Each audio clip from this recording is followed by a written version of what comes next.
here we are. I will read it and present my opinion on it. Here we go. Cue music. Reasons I hate therapy speak.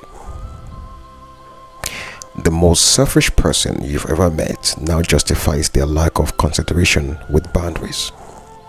The grandiose, lacking in self-awareness or theory of mind, label everyone around them narcissists. People with normal imperfect childhoods and parents who try their best believe they were traumatized. Those that have had nice, comfortable lives are now on a 24/7 healing journey, have cut off their families, and speak exclusively in pop psychology word salads. Important terms like trauma, trigger, and abuse are so overused and diluted they have lost all meaning, and rob people who actually had those experiences of the only language to describe it. This is not mental awareness. Actual mental health difficulties are never mentioned. It is abject self-indulgence and emotional fragility codified into a language and marketed as a middle-class indulgence. Far from creating understanding, it obscures it, and is often weaponized as a rod to beat other people with. Not a single therapist I respect uses therapy speak. Every one of them speaks in plain, straightforward language. Alexander Pope put it best when he said, "Little knowledge is a dangerous thing." End of thread. Welcome to the School of Heart and Life. Let's make this a teachable moment. So I agree with everything here. I believe that the explosion of therapy speak have undermined therapy and psychology. And I believe pessimistically that there may be no way back, because it has become so gratifying for many people to identify narcissists who traumatized them and disrespected their boundaries. The one I want to talk about is the issue of trauma. Now I believe that trauma has become so overused, but I also believe that trauma is unavoidable, and that as long as you're alive, you'll be traumatized in one way or another. I believe existence itself is trauma, and that healing from trauma is a fool's errand. Let me share with you my definition of trauma with an illustration. Imagine a perfect white slab. The slab represents the ideal psyche, untouched, balanced, and whole. The marble is the flow of life moving through it. When our psyche is smooth, life moves through us freely without being disturbed, without being distorted by fear, past wounds, or misinterpretations. But once trauma dents that surface, the flow of our inner life begins to teeth and slide and jerk in unpredictable direction. The psyche no longer lets life move straight, it bends it. So trauma changes not just how we feel, but how we interpret everything.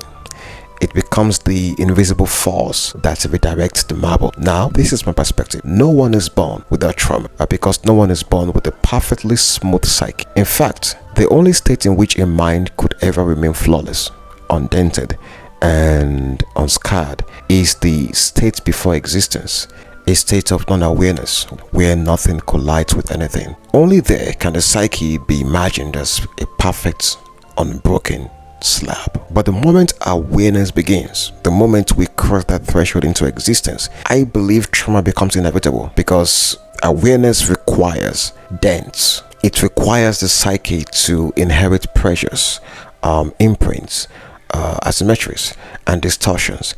Even in biology, the so-called ideal self I've been talking about is impossible without first absorbing the imperfections of the mother and father. We are the incarnated copies of our parents' imperfections, who are also copies of their parents' flaws. We are from conception an accumulation of their flaws, their genes, their predispositions, and their unfinished stories. So awareness is not born into smoothness. I believe awareness is born into contradiction, into the friction of a world filled with other objects, with other forces and other beings that do not align with our ideal flawlessness. So for awareness to work, it must first interact with realities that that are uneven, unpredictable, and bigger than it. So that interaction is the first collision. That first collision is the first dent. That first dent is trauma. And that is why survival exists. Think about it. What is survival if not a catalog of learned trauma responses? Without trauma, will we survive? I stand to be corrected, but every instinct, every human instinct is a memory of pain. Maybe not your pain, but the pain of your ancestors.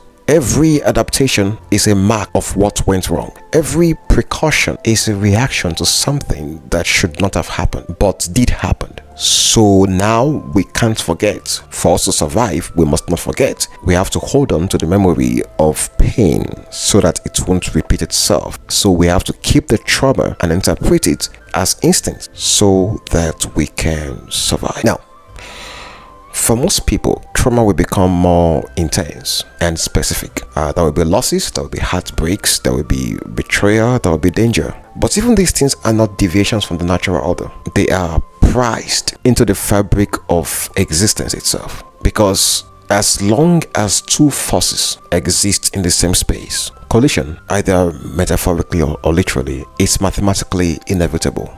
Because collision produces dents. Dents produces trauma. Trauma reshapes identity. Identity becomes culture. That's why I believe that trauma is not an exception to life, that trauma is life itself. It is structurally impossible to live, to exist without being touched, without being bent, without being altered by something or someone. And if you're not the one being bent or altered by someone or touched by someone, you are the one doing the bending and touching and altering somebody else.